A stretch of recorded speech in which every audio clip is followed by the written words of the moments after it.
இங்க பாருங்க, உங்க சந்தோஷம் எப்படி தெரியுமா இருக்கணும்? இன்னைக்கு நைட்டு ஸ்டேட் பேங்க்ல போய் 50 கோடி ரூபாய் 2 பேரும் திட்டிட்டு வரீங்க. உதாரணம், இதை போட்டுருவாங்க நம்ம ஆளு. சாஞ்சபராஜ் கூட்டம் போட்டு 50 கோடி ரூபாய் திருறாய். இங்க பாருங்க, கஷ்டப்பட்டு உழைச்சு திருட்டு வரீங்க.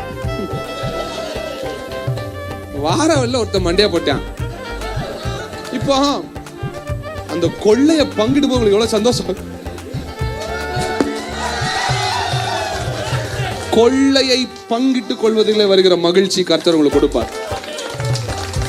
கை தட்ட மாட்டீங்கல்ல நீங்க, ஒரு விசில்.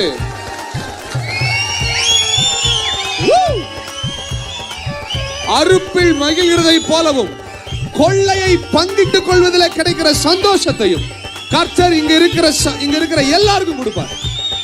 உங்க ஊழியங்கள்ல கொடுப்பார். சத்தமா ஆமென்.